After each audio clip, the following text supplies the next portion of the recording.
Je m'appelle Aude Rossigneux, j'ai 43 ans et je suis journaliste.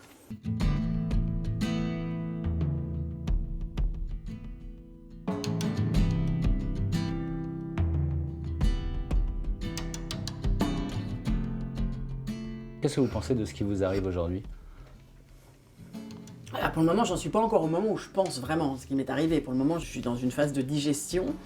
Ça a été très, très désagréable. J'y croyais, j'avais envie que ça fonctionne et puis mon éviction a été assez brutale. Nous sommes le 18 janvier 2018, le 20h s'est échappé de la télé, vous regardez le journal du média. Bonsoir à tous. Calais, alors que vient de se tenir le sommet franco-britannique sur fond de politique migratoire, ce sera avec Catherine Kirchmann.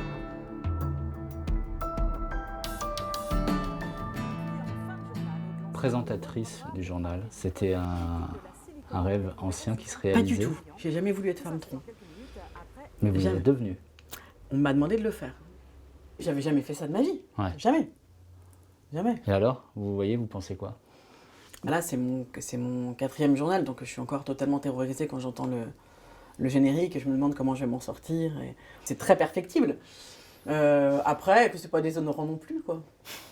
Mais c'est pas, voilà, ça fait plus journal école quand j'étais au CEJ, quoi. Voilà. Il y a Ouais. des gens qui font ça beaucoup mieux que moi, je pense.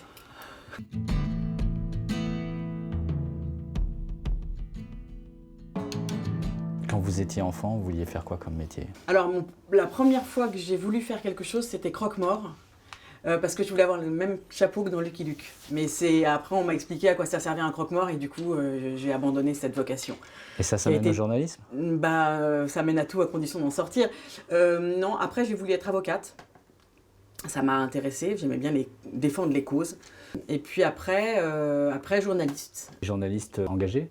Pas engagé. Moi, je considère que, je trouve l'étiquette journaliste engagé compliquée parce que je pense qu'on est forcément engagé quand on est journaliste, parce que choisir un sujet à traiter, choisir une hiérarchie de l'information, choisir une terminologie, c'est déjà un engagement. C'est-à-dire que c'est une escroquerie que de penser que le journalisme n'est pas engagé. Il l'est par essence. Oui, mais il y a engagé, parce que comment on peut être journaliste de gauche ou journaliste de droite?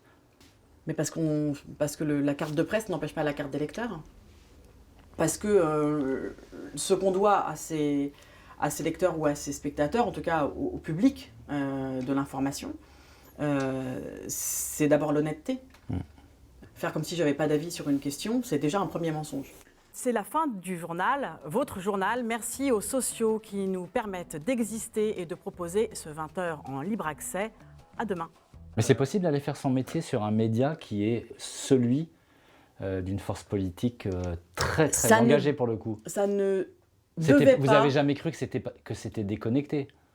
Ah si, sinon j'y serais pas allée. Vraiment? Vraiment. Vous êtes naïf? Je ne serais... Peut-être. Peut-être que je suis naïve. Mais quand on a lancé ce média, on a commencé par un manifeste pour un média citoyen qui a été signé par une très large partie de la gauche. Et je n'y serais pas allée si ça avait été le média de la France Insoumise. En fait, je pense que c'était pas vraiment un lieu de débat et que forcément, une rédaction dans laquelle il n'y a pas de débat, c'est un poisson mort. Et que donc fatalement, il devait y avoir des débats, des discussions, peut-être des engueulades et que c'était pas le lieu. Est-ce que c'est pire de se faire éjecter comme vous l'avez été, précisément par ceux auxquels probablement vous ne attendiez pas à ce qu'ils réagissent comme ça? Est-ce que c'est pire ou est-ce que c'est pareil? Au bout du compte, on se retrouve au chômage. Mais ouais, je crois que c'est pire parce que c'est des gens en qui j'avais confiance. Et donc c'est toujours... c'est un peu comme une déception amoureuse. Quand ce sont des gens avec qui on a partagé des choses aussi fortes, ça devient sordide, ça devient très dur. Ouais. Vous allez faire quoi après? Je sais pas, je cherche du travail. Je vais faire mon métier, je vais continuer à le faire. C'est ça que j'ai envie de faire.